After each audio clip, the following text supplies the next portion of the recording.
आदि में परमेश्वर ने आकाश और पृथ्वी की सृष्टि की, और पृथ्वी बेडौल और सुनसान पड़ी थी, और गहरे जल के ऊपर अंधियारा था, तथा परमेश्वर का आत्मा जल के ऊपर मंडराता था। तब परमेश्वर ने कहा, तो उजियाला हो गया। और परमेश्वर ने उजियाले को देखा कि अच्छा है, और परमेश्वर उजियाले को अंधेरे से अलग किया।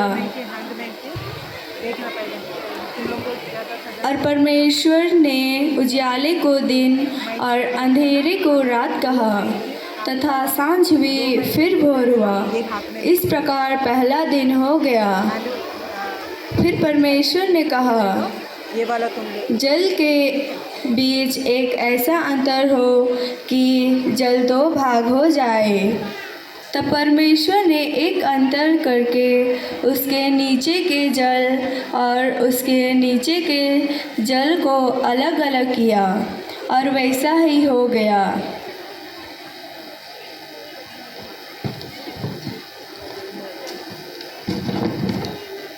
और परमेश्वर ने उस अंतर को आकाश कहा, तथा सांझ हुई फिर भोर हुआ।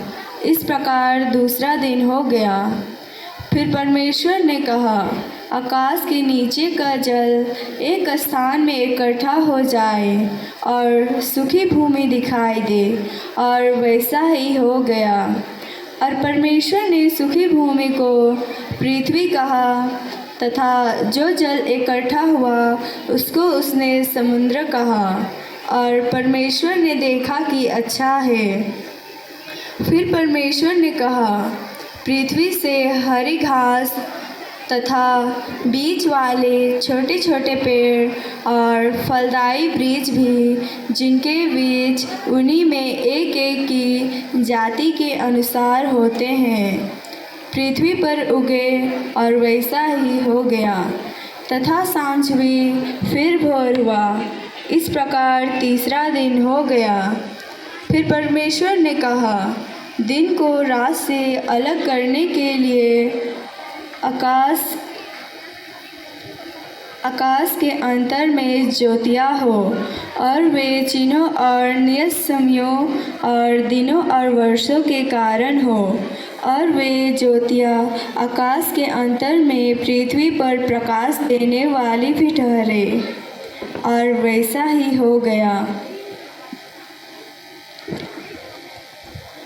तब परमेश्वर ने दो बड़ी ज्योतियाँ बनाई।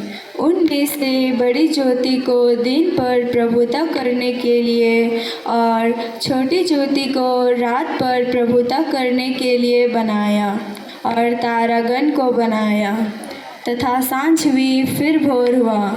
इस प्रकार चौथा दिन हो गया। फिर परमेश्वर ने कहा, जल जीवित प्राणियों से बहुत ही भर जाए, और पक्षी पृथ्वी के ऊपर आकाश के अंतर में उड़े। इसलिए परमेश्वर ने जाति जाति के बड़े बड़े जल जंतुओं की और उन सब जीवित प्राणियों की भी सृष्टि की जो चलते फिरते हैं, जिनसे जल बहुत ही भर गया, और एक एक जाति के उड़ने वाले पक्षियों की भी सृष्टि की। और परमेश्वर ने देखा कि अच्छा है।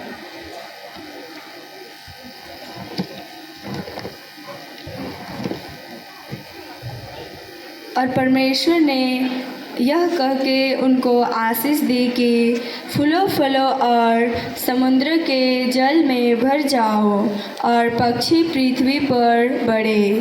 तथा सांझ हुई फिर भोर हुआ। इस प्रकार पांचवा दिन हो गया। फिर परमेश्वर ने कहा, पृथ्वी से एक एक जाति के जीवित प्राणी अर्थात घरेलू पशु और रेंगने वाले जंतु और पृथ्वी के वन पशु जाति जाति के अनुसार उपद्र हो, और वैसा ही हो गया। सो परमेश्वर ने पृथ्वी के जाति जाति के वन पक्षियों को और जाति जाति के घरेलू पक्षियों को और जाति जाति के भूमि पर सब रेंगने वाले जंतुओं को बनाया। और परमेश्वर ने देखा कि अच्छा है। फिर परमेश्वर ने कहा, हम मनुष्यों को अपने स्वरूप के अनुसार अपनी समानता में बनाएं, और वे समुद्र की मछलियों और आकाश के पक्षियों, सब रेंगने वाले जंतुओं पर जो पृथ्वी पर रेंगते हैं, अधिकार रखें। तब परमेश्वर ने मनुष्यों को अपने स्वरूप के अनुसार उपत्र किया। अपने ही स्वरूप के अनुसार परमेश्वर ने उसको उपत्र किया। नर और नारी करके उसने मनुष्यों की भी सृष्टि की। और परमेश्वर ने उनकी आशीष दी और उनसे कहा, फूलो फूलो और पृथ्वी में भर जाओ और उसको अपने वश में कर लो, और समुद्र की मछलियों तथा आकाश के पक्षियों और पृथ्वी पर रेंगने वाले सब जंतुओं पर अधिकार रखो। तब परमेश्वर ने जो कुछ बनाया था सबको देखा तो क्या देखा कि वह बहुत ही अच्छा है। तथा सांझ हुई, फिर भोर हुआ। इस प्रकार 6वां दिन हो गया और 7वें दिन ईश्वर ने विश्राम किया।